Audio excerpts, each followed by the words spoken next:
Bonjour à tous les amis, j'espère que vous allez bien. On se retrouve pour le dernier live de la semaine, débrief hebdo, comme tous les dimanches soirs. J'espère que vous avez passé une bonne semaine, j'espère que vous avez passé un bon week-end.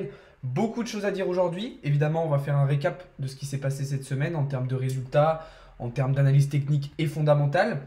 Et on va aussi évidemment essayer au mieux de préparer la semaine qui arrive avec les actualités macroéconomiques, avec les configurations et les setups qui vont pouvoir s'offrir à nous sur le marché et avec les actualités. Bref, comme d'habitude. Juste avant de commencer, je vous invite à vous abonner si ce n'est pas déjà fait et surtout à rejoindre le serveur Discord, c'est très important. Vous avez le lien en bio et en description. Et puis c'est parti, on va pouvoir commencer tout de suite. Globalement, un marché assez calme cette semaine du côté des crypto-monnaies. Ça a été le cas aussi sur les marchés financiers traditionnels, mais c'est vrai que globalement, on a eu un marché assez calme avec un Bitcoin qui s'est maintenu aux alentours des 19 000 dollars, un Ethereum qui s'est maintenu aux alentours des 1300 dollars et l'ensemble du marché qui est resté dans ces eaux-là. Globalement, sur les 7 derniers jours, on est légèrement haussier, mais pas quelque chose d'extraordinaire. Du côté de l'Indifferent Grid, la même chose. Tout au long de la semaine, on est resté sur des niveaux de peur extrême avec un indice qui variait entre 23 et 24. Mais voilà, là aussi, peu de mouvement. Et du côté de l'indicateur Blockchain Whisper, même chose. Tout le long de la semaine, les longs ont gardé un léger avantage sur les shorts, mais rien d'extraordinaire non plus. Comme je vous le disais, on s'est bien fait chier quand même cette semaine. Et puis c'est le cas de toute façon depuis un bon moment. Si on regarde par exemple, depuis on va dire mi-septembre, même mi-septembre, on évolue uniquement entre ici le bas du range et la résistance intermédiaire des 20 300 dollars. Donc très très peu de volatilité. Et c'est de pire en pire. C'est de pire en pire clairement avec un Bitcoin qui depuis quasiment 2 semaines reste vraiment bloqué ici sous la Kijun Daily et ne fait absolument rien à part quelques petites percées par le haut ou par le bas pour aller piéger quelques stops. Ça se voit immédiatement quand on regarde les niveaux de volatilité actuels qui sont d'ailleurs au plus bas depuis 2018, sur les niveaux les plus bas qu'on avait eu depuis 2018. Donc ce qui est intéressant, c'est que du coup on le voit, chaque fois qu'on s'est approché de cette zone de volatilité très basse, on a eu des pics de volatilité par la suite qui nous ont permis d'aller chercher plus haut. Maintenant, est-ce que cette volatilité, cette fois-ci, va nous permettre de repartir chercher plus haut sur le marché, donc potentiellement en direction au moins des 24 000 dollars, ou est-ce qu'à l'inverse, on va avoir un regain de volatilité, mais qui va nous ramener plus bas? Ça, c'est la grande question. En tout cas, marché relativement ennuyant, mais ça n'empêche pas d'avoir quand même quelques opportunités sur les altcoins qui nous permettent de prendre des bonnes positions. Ça, on le verra juste après. Donc, pas grand chose à dire. On reste dans la situation dans laquelle on est depuis un moment. On est actuellement sur le bas du range. On est sous la Kijun, sous la Trendline Daily, sous le nuage d'Ishimoku et sous la résistance intermédiaire des 20 300 dollars. Mais toujours avec ce gros support des 18 800 dollars qui nous protège bien. Donc, voilà. Tant qu'on n'aura pas un bon gros rebond ou une bonne grosse cassure, on va rester dans cette situation très très ennuyeuse, même si voilà, la phase de compression quand même touche à sa fin, on peut le dire, et on devrait potentiellement, comme je vous disais aussi grâce à cet indicateur, avoir un regain de volatilité dans les jours ou dans les semaines à venir, au pire des cas. Donc tout ce qu'on peut dire pour le moment sur Bitcoin, c'est quand même que voilà, au-delà de cette faible volatilité, on a aussi un open interest qui continue de baisser, donc il continue sa chute et on a du coup tous les spots qui continuent de distribuer. Donc en gros à chaque fois, ça veut dire en fait ils vont profiter des rebonds pour vendre encore plus. Ça, on en avait déjà parlé il y a quelques semaines.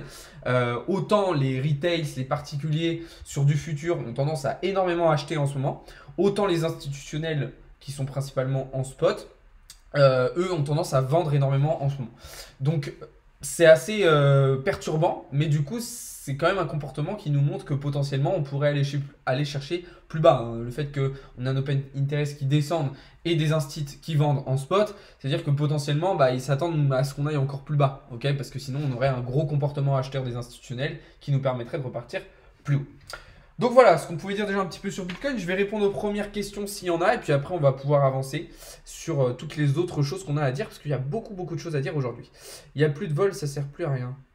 Mais t'inquiète pas, même s'il y a moins de volatilité, il y a quand même plein d'opportunités sur les altcoins et c'est ce qu'on va voir juste après. Focalisez-vous sur les autres marchés. Les autres marchés n'ont pas forcément été très volatiles non plus cette semaine.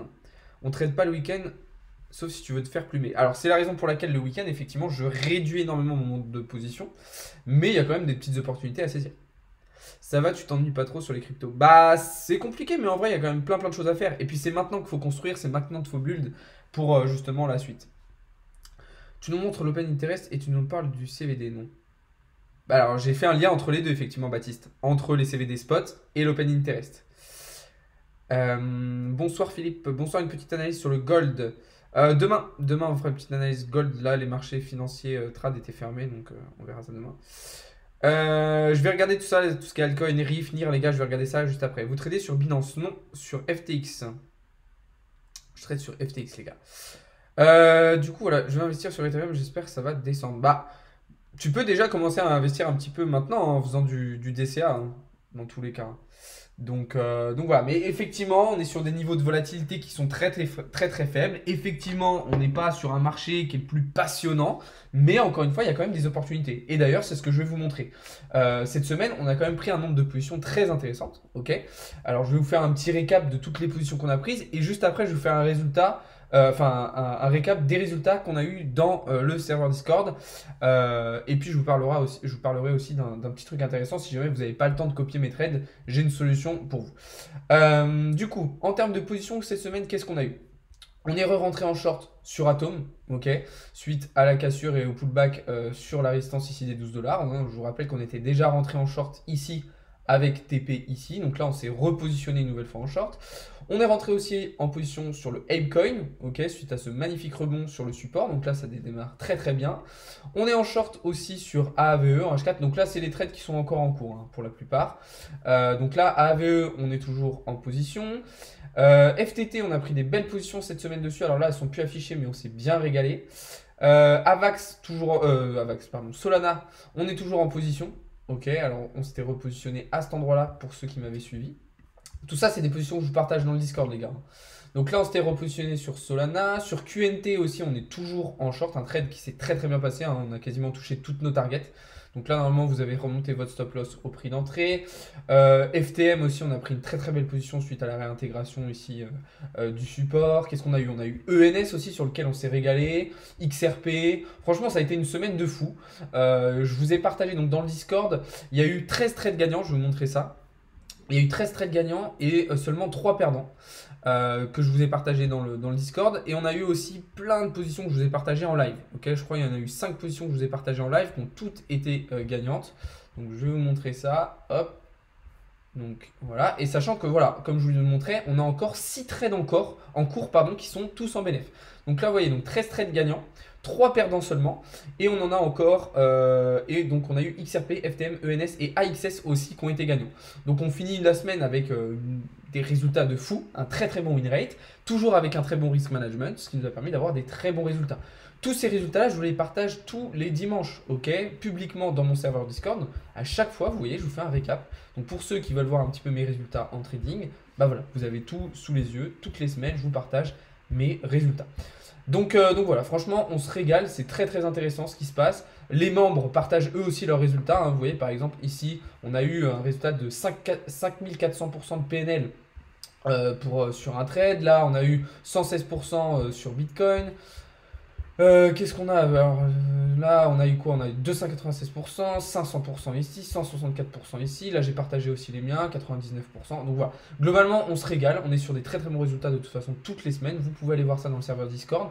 Encore une fois, vous avez le lien dans la bio. Et si vous voulez rejoindre, quand vous êtes dans le Discord, c'est simple. Vous allez ici dans la partie accès VIP et premium et vous choisissez votre offre. Hein, je vous ai détaillé ce à quoi vous avez accès.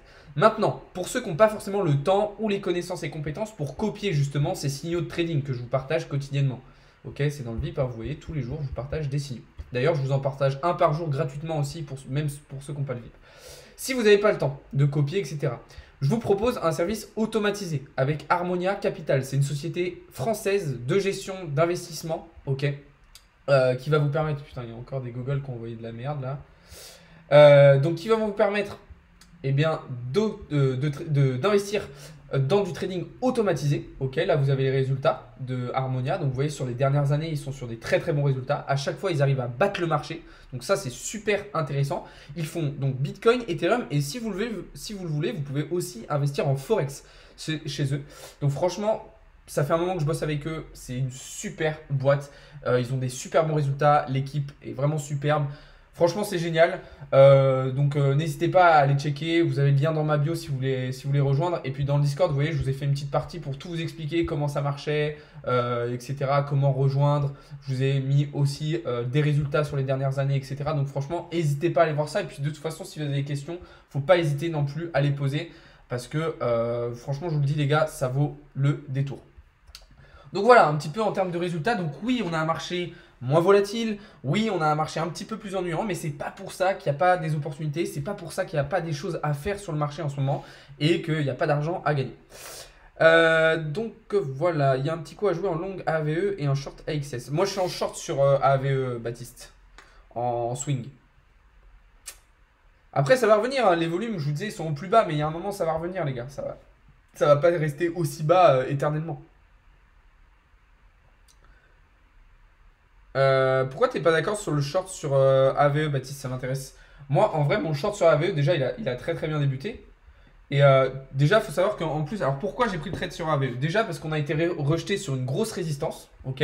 On a fait une énorme impulsion haussière, du coup, qui va forcément être retracée.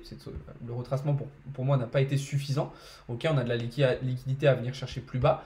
On a été rejeté par cette grosse résistance. En plus de ça, il y a des rumeurs de hack en ce moment sur le réseau AAVE, ok, donc un petit peu fébrile selon moi en ce moment. Et puis au vu de ce qui se passe sur le marché, de toute façon ça paraît logique. Sachant que en plus de ça, si tu regardes, on a une trendline ici de cette manière qu'on n'a pas réussi à casser, ok, justement parce qu'on a été bloqué par cette résistance, ok.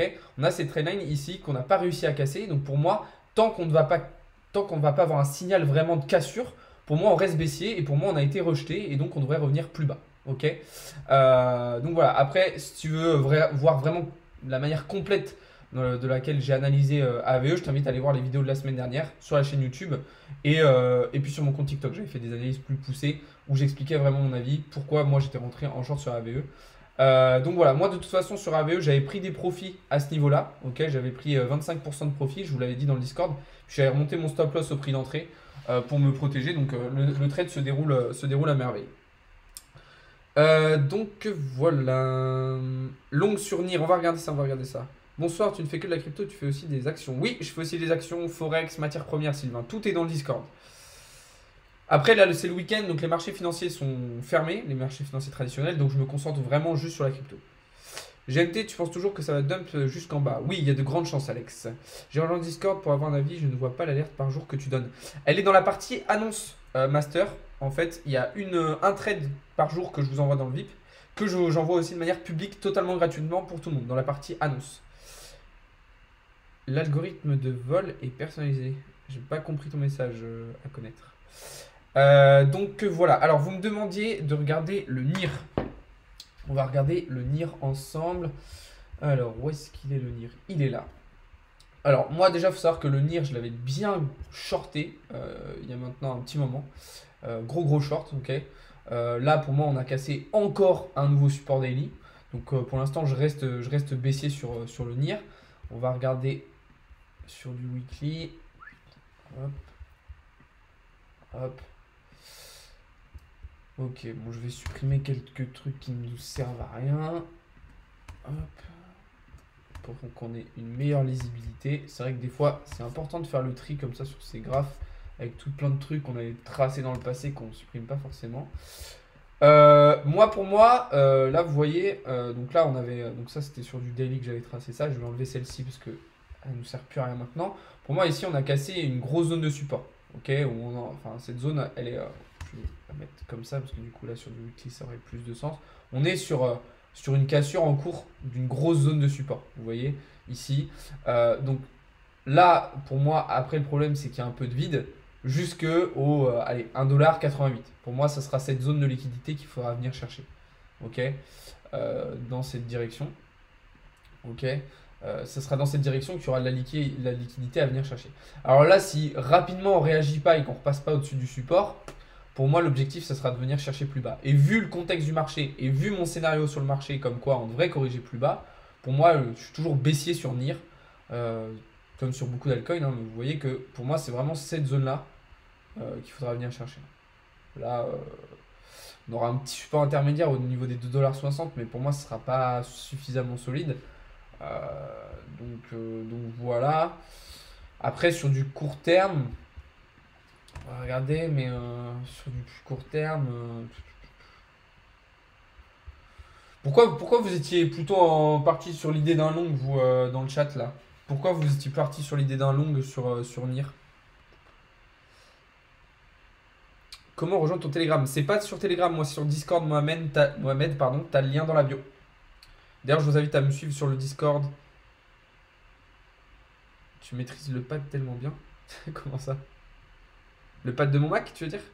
Ah oui, vu dans les annonces, les alertes sont claires, je vais voir pour l'abonnement. Pas de soucis, Master, n'hésite pas si t'as des questions. Je ne trouve pas ta vidéo sur comment faire ces traçages. Ouais, j'en ai fait plein des vidéos d'analyse technique, des tutos et tout, Lucas, sur la chaîne YouTube, sur Ishimoku, sur le SMC, sur Fibonacci, sur le RSI. J'ai fait tellement de vidéos sur ma chaîne YouTube, peut-être que tu les as pas toutes vues, effectivement.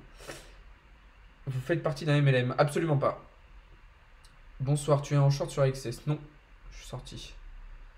Ouais, moi je bégaye sur un pad d'ordi.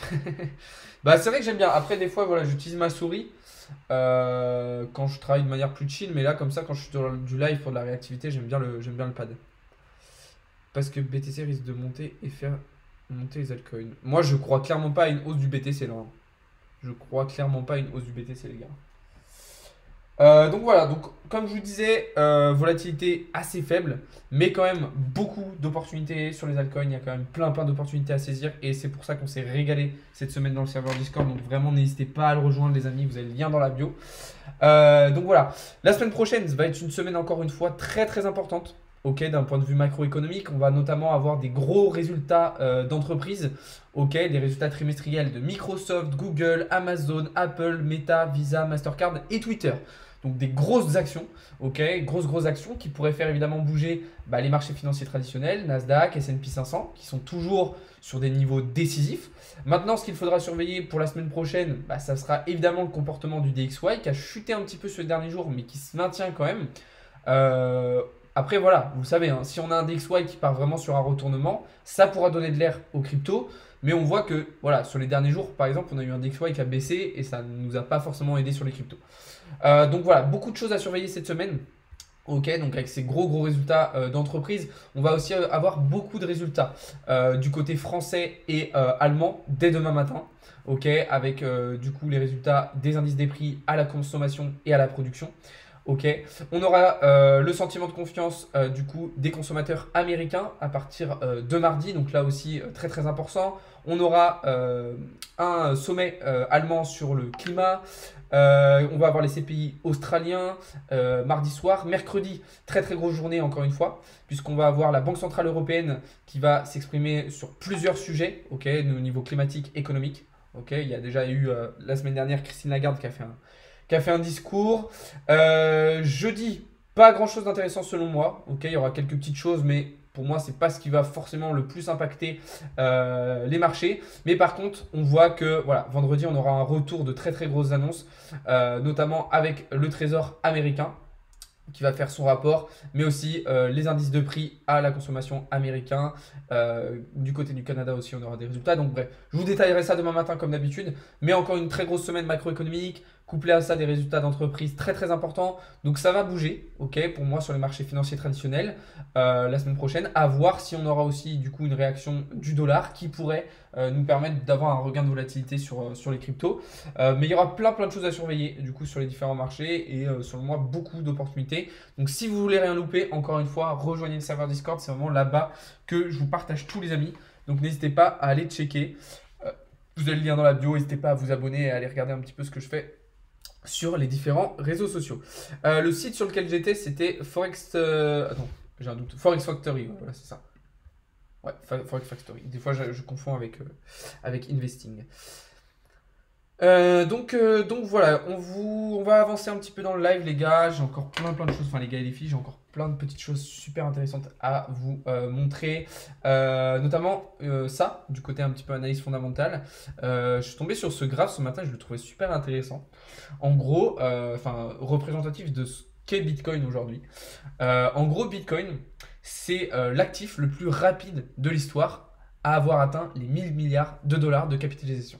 Si on regarde par exemple une entreprise comme Microsoft, qui est aujourd'hui une énorme entreprise internationale, elle a mis 44 ans, ok, pour atteindre les 1000 milliards de dollars de capitalisation. Bitcoin en a mis 12. Vous vous rendez compte un petit peu de la dinguerie. Et tout ça sans aucun marketing et sans le connaître, sans le fait qu'on connaisse le nom du créateur, du fondateur. Une entreprise comme Microsoft, on la voit, il y a de la pub, il y a du marketing, on connaît les créateurs, etc. Vous imaginez 12 ans, ça montre quand même une énorme révolution et un niveau de confiance dans cet écosystème et dans ce réseau qui est très très important. Donc moi je trouve ça super, super intéressant, c'est clairement pas anodin. Donc voilà, je vais répondre à vos questions juste après les gars, vous inquiétez pas. Aux petites choses intéressantes, je vous parlais du fait qu'on allait avoir des résultats trimestriels. Je vous ai parlé de l'action et de la capitalisation de Tesla cette semaine que je trouve personnellement ultra surévaluée. Déjà, il faut savoir que l'action de Tesla s'est totalement pété la gueule. Mais quand on regarde la valorisation de Tesla, on se rend compte que la société Tesla est plus grosse, enfin vaut plus que les 20 plus grosses banques européennes cumulées. Ok, donc Crédit Agricole, Barclays, BNP Paribas, HSBC, etc., etc. Je vous en passe. Je vous épargne les détails. Mais moi, je trouve ça énorme. Alors, est-ce que il y a une réelle surévaluation ou est-ce que c'est vraiment mérité? Mais moi, je trouve ça un petit peu énorme. Ok, donc à voir. Mais en plus de ça, voilà, quand on regarde l'action de Tesla, est-ce que je l'ai là? Merde, je l'ai pas dans ma liste. Mais quand on regarde l'action Tesla, enfin, c'est compliqué, tu vois, pour Tesla. Si on regarde sur du weekly, bon, vas-y, c'est compliqué, quoi. Alors, est-ce que vraiment c'est mérité? Je sais pas. Mais le truc, c'est que si vraiment Tesla est surévalué, le moment où il va y avoir un retournement, pardon, ça risque de faire mal. Ça risque de faire très, très mal. Donc voilà, alors je voulais répondre à vos petites questions. Salut Alex, que penses-tu du long sur Kava et le MLN ira-t-il plus haut? Je suis toujours confiant les gars, si je vous envoie un trade, c'est que je l'ai analysé, je vous envoie pas un truc au hasard. Donc quand je vous envoie un trade, me dites pas, enfin me demandez pas, ouais, est-ce que tu penses que ça, on va y arriver? Si j'étais pas confiant et si je pensais pas que le trade que je vous envoie allait fonctionner, bah je vous l'enverrai pas, ça serait complètement débile. Donc si je vous l'envoie, considérez que j'ai fait mon analyse, que je suis confiant. Si jamais il y a un retournement de situation et je me rends compte qu'il faut peut-être qu'on revoie notre position, vous inquiétez pas, je vous le dirai. C'est je viens de vous prévenir de faire attention, un des top 3 exchange crypto est un Ponzi bientôt proclamé. Je suis en live actuellement pour en parler. C'est lequel par curiosité, Beware of Dogs. By viewers, follow and primes. Ok, d'accord, que de la merde. Je vais reprendre les questions sur le live TikTok. Qu'en penses-tu de 3500 euros sur le terrain sur le long terme? C'est ce que j'ai actuellement dessus. Très bien, garde. Et puis si tu peux investir, si tu as les moyens d'investir plus et de continuer à te faire du DCA sur Ethereum, n'hésite pas. En tout cas, les amis, merci beaucoup à tous ceux qui font des subs, merci à ceux qui font des dons, merci à ceux qui like le live, merci à ceux qui s'abonnent, merci à ceux qui rejoignent le serveur Discord, ça fait extrêmement plaisir. Merci à tous de toute façon d'être présents, franchement, c'est super cool. Je vois qu'on est assez nombreux ce soir, franchement, ça fait plaisir, donc merci d'être là. Et encore une fois, voilà, n'hésitez pas à vous abonner, à rejoindre le serveur Discord, ça ferait super plaisir. Donc voilà, on va passer sur quelques petites actualités. Ok, il y a eu plein d'actualités cette semaine qui ont été super intéressantes. Je vais revenir sur les principales. Mais vraiment, ça a été une semaine très très remplie en termes d'actualité. Maintenant, on voit que ces actualités, elles ont quand même un petit peu de mal à alimenter les marchés. Mais il y a eu plein de choses intéressantes un petit peu tout autour du globe. Ok, notamment en termes de démocratisation et d'adoption à grande échelle. On a l'Afrique du Sud qui a reconnu les cryptoactifs comme un réel actif financier. On a Nubank au Brésil qui a lancé sa propre crypto, le Nucoin. On a la néobanque N26 qui va lancer ses services de trading, tout comme la Société Générale en France. On a eu l'utilisation des NFT pour le Ballon d'Or lundi. D'ailleurs, félicitations à Karim Benzema. On a Bruno Le Maire qui a totalement retourné sa veste et qui a changé d'avis sur le comportement de la France vis-à-vis du Web3 et de la blockchain. Donc franchement, c'est super intéressant parce que si on regarde un petit peu dans toutes les actualités qu'on a en ce moment, on se rend compte que quoi? Qu'en fait, on a vraiment une démocratisation et une adoption à grande échelle qui est en train de se préparer.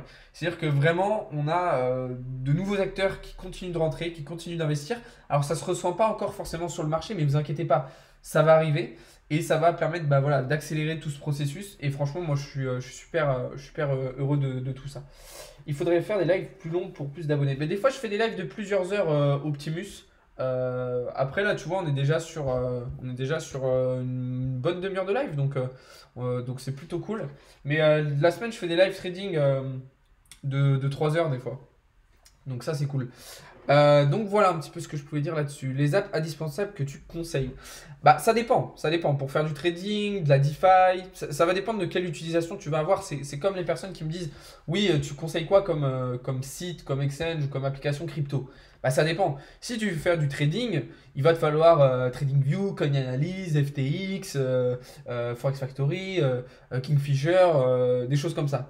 Si tu veux faire du stacking, t'as pas besoin de ça, ou très peu, enfin, ça va pas te servir à grand chose. Pourquoi sur OPI tu mets un PE si loin? Alors, j'ai dit que sur OPI j'étais déjà rentré moi, hein, sur le trade Briac. Alors, pour investir, moi de toute façon, la meilleure chose que je peux vous conseiller pour tous ceux qui veulent juste investir en crypto, c'est vous prenez un exchange classique, ok, vous prenez un exchange comme Binance ou je sais pas, et vous envoyez sur une clé Ledger ou un wallet décentralisé, ok. Pour moi, c'est la meilleure chose à faire. Si vous voulez juste investir holder à long terme, vous faites pas chier, prenez ça, un exchange assez connu et safe, vous achetez dessus, vous envoyez sur un Ledger ou sur un wallet décentralisé et vous êtes tranquille. Pour le trading, après, voilà, c'est en termes d'app, bah, il faut que vous choisissez une application de trading. Moi, par exemple, je suis sur FTX parce que c'est l'appli que je préfère, ok, en termes d'utilité, en termes d'interface, en termes de frais, en termes de vitesse de prise de position. Franchement, c'est la plateforme que je trouve la plus intéressante et qui est le plus adapté pour moi à du trading. Après, au quotidien, moi, les applis que je vais utiliser, enfin, ou les sites plutôt, après, il y a des sites d'analyse technique, il y en a d'analyse fondamentale. Par exemple, pour l'analyse technique, ça va être énormément TradingView, Kingfisher, CoinAnalyse. Euh, ouais, principalement pour l'analyse technique, ça va être ça. Ça va être ces trois-là. Et puis après, pour l'analyse fondamentale, il y en a plein. Il va y avoir Forex Factory, Investing.com, Bloomberg, Glassnode. Ça va être regarder aussi un petit peu tous les sites d'actualité. En vrai, il y a plein de choses à regarder. Mais vraiment pour du trading, si je devais te dire, ça serait bah, FTX, TradingView, Kingfisher, CoinAnalyse. Pour moi, c'est, on va dire, les indispensables. Est-ce qu'on peut mettre des stablecoins sur une ledger? Oui. Oui, oui, oui, tu peux mettre des stables. Alors, je sais pas si tous les stablecoins sont comment dire, acceptés sur les ledgers. Après, ça dépend aussi de la ledger que tu prends. Mais oui, non, tu peux. Donc voilà, voilà. Il y a une formation dans ton Discord. Alors, toute la partie ressources éducatives dans le Discord, considérez ça comme de la formation, ok. Après, sinon, pour tout ce qui va être formation, coaching, accompagnement personnalisé, je vous conseille d'aller voir directement sur le site internet. Où vous aurez plus de lisibilité sur ce que je fais. Donc voilà un petit peu tout ce que j'avais à vous dire aujourd'hui. Bah écoutez, maintenant on va pouvoir passer à du débat, un peu de réponse à vos questions, etc. tranquillement. De l'échange tout simplement. Et puis voilà. Oui, je partage mes positions et mes analyses dans mon serveur Discord user TikTok. Vous avez le lien dans la bio encore une fois les amis. Donc voilà, mais franchement c'était une bonne semaine. C'était une bonne semaine, je suis content. Et puis la semaine d'après va encore une fois être très très très bien. Demain soir, je vais vous faire une petite vidéo les gars. Franchement c'est une vidéo que j'ai envie de faire depuis longtemps. Mais ça m'était totalement sorti de l'esprit. Et là j'y ai repensé tout à l'heure. Je pense que vous allez kiffer. Je pense que vous allez kiffer. Je pense que je ferai la vidéo, mais je le ferai en live en même temps parce que ce sera cool d'échanger en même temps. Je pense que c'est un truc qui peut bien bien vous plaire. Donc rendez-vous demain les gars en live bah, comme d'hab sur Twitch, sur TikTok. Et puis de toute façon il y aura la rediff sur YouTube comme d'hab. D'ailleurs pour le live de ce soir, si vous n'avez pas vu en intégralité le live, vous inquiétez pas. Il y aura aussi la rediff sur la chaîne YouTube juste après. Donc pas de souci. Je viens de voir une de tes vidéos où tu as short du EGLD alors que le prix était au-dessus du nuage. Bah, alors c'est pas parce que le prix est au-dessus du nuage d'Ishimoku qu'on peut pas short, hein. Ça dépend du contexte. Enfin, ça dépend est-ce qu'on est juste au-dessus ou est-ce qu'on est très au-dessus. Ça dépend de plein de choses. Après, ça peut m'arriver de me tromper aussi, hein. Tu as un conseil pour un bon wallet? Wallet décentralisé. Si tu veux hold, Gislin, Ledger. Ledger, c'est le meilleur. Ouais, exactement, user TikTok. Salut, quand on lance des trades et qu'on met pas de SL, comment on appelle ça? Un levier, non? Alors déjà, les gars, si vous prenez une position avec effet de levier, je vous interdis de ne pas mettre de stop loss, ok? Si vous prenez des positions en spot sur du long terme, pas de souci. Vous pouvez me prendre une position mais pas mettre de stop loss, d'accord. Mais les gars, si vous tradez avec effet de levier, vous êtes obligé de mettre un stop loss, les gars, c'est obligatoire. Ok, c'est obligatoire. C'est pas plutôt contraire au principe du nuage d'Ishimoku? Bah ça dépend, Hussein. Imagine que par exemple, on a cassé le nuage d'Ishimoku. Ok? On a cassé le nuage d'Ishimoku. Par exemple, attends, je vais te montrer sur un graphe, ça va être plus simple. Mais ça peut dépendre du contexte. Effectivement, quand on vient de casser un nuage, bah on va pas rentrer en short. C'est débile. Mais imaginons, je sais pas. Tu vois par exemple, imaginons ici, on casse le nuage d'Ishimoku sur Bitcoin. Ok? Imaginons on fait ça. Mais ici, on arrive sur le haut du range. Bah, on peut très très bien. Je vais dessiner, mais imaginons, hop, donc là, on s'appuie ici. On vient casser le nuage d'Ishimoku. Ok, on casse, on fait un petit retest. Et on arrive ici sur le haut du range avec cette grosse résistance. Bah, oui, on a cassé le nuage d'Ishimoku. Mais si on voit qu'on a un signal de rejet et qu'on est rejeté par la résistance, bah, on peut très bien shorter justement avec pour objectif de revenir tester le nuage. D'ailleurs, moi, si Bitcoin aujourd'hui est amené à faire ça, et à partir vers les 20 400 les 24 000 $, pardon, c'est probablement la position que je prendrais, parce que pour l'instant, je ne considère pas Bitcoin capable d'aller au-delà de ce range. Ok, déjà, aller au-delà des 20 300, c'est très beau. Alors, aller au-delà de ce range, pour moi, c'est pas faisable pour le moment. Donc là, tu vois, c'est quelque chose qui est faisable. Après, évidemment, que là, si par exemple, arriver ici, bah ça, c'est pas un bon moment pour vendre. Évidemment, si on vient de casser. Là, c'est plutôt un bon moment pour acheter. Et surtout si la Chikou span, donc la courbe qu'on a ici en vert, vient elle aussi valider le mouvement. Tu vois ce que je veux dire?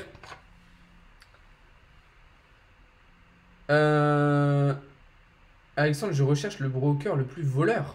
Comment ça, le plus voleur? Moi, je trade sur FTX les cryptos, les gars. Je suis le seul à rien comprendre. Ça peut être normal que tu comprennes rien, mais n'hésite pas à me suivre et à poser tes questions si tu veux en savoir plus, Clem. Tu penses quoi du APT de Aptos? Je me suis finalement pas positionné dessus. Je sais pas, j'étais pas confiant dans le truc. Et franchement, je vous avoue que ça m'intéresse pas tant que ça pour le moment. Je sais pas. Franchement, je sais pas. Pas de soucis, Hussein. Franchement, je sais pas. Aptos, je sais pas. Je sens que là, on va avoir une. Je pense, en fait, j'ai l'impression que là, vu que le marché est chiant et très peu volatile, j'ai l'impression qu'on va avoir une sorte de airdrop season. Parce que là, en vrai, c'est vrai qu'il va y avoir pas mal de airdrop à venir. C'est vrai que j'en ai pas parlé trop parce qu'il y en a déjà beaucoup d'influx quand on fait des vidéos, des trades, etc. C'est vrai qu'il y a pas mal d'airdrops qui vont arriver et j'ai l'impression que vu que le marché est chiant, on va les influx, les mecs qui partagent des trucs sur la crypto vont essayer de vous régaler avec ça. Mais c'est pas forcément parce qu'il n'y a rien d'autre à faire et qu'il y a plein d'airdrops que c'est bien. Ok? Un airdrop, déjà il y en a des fois qui fonctionnent pas, il y en a qui sont pas intéressants. Les listings, c'est pareil, faut être vraiment au bon moment ou avoir une certaine expérience pour réussir à dégager un bénéfice dessus. Je sais pas, je suis pas trop hype par ça en ce moment. Je suis pas trop, je m'intéresse pas. C'est vrai que même si le marché est assez calme, je sais pas, dans le trading, j'arrive quand même à dégager des très bons résultats en ce moment. Donc non, franchement, les airdrops comme un PT, ça m'a pas botté plus que ça. Donc voilà, CAC 40 en plein de rebondissements. Bah là, c'est fermé le Patriote. Fermé, mais oui, on a eu des bonnes réactions sur CAC 40. CAC 40, pardon. Fin de semaine dernière. Donc plutôt intéressant. Donc voilà. Bon, en tout cas, les gars, on va arriver au terme de ce live. C'était un plaisir d'être avec vous, comme d'hab. Merci beaucoup d'avoir été présent. Je vous invite vraiment à vous abonner, à rejoindre le serveur Discord, très très important, vous avez le lien dans la bio et dans la description, à venir me suivre un petit peu sur tous les réseaux, comme d'hab. Sur ce, moi je vous souhaite un très très bon dimanche soir, ok, une bonne fin de week-end, bon courage à ceux qui reprennent le taf demain. Et puis de toute façon, on se dit à demain matin pour davantage de contenu, davantage de trades, davantage d'analyse comme d'habitude. Donc voilà, encore merci d'avoir été présent la team. Je vous dis à demain et bonne soirée à tous. Et oui, le serveur Discord est gratuit. En tout cas, une grosse majorité est gratuite. Salut les gars, merci d'avoir été là et on se dit à demain. Ciao.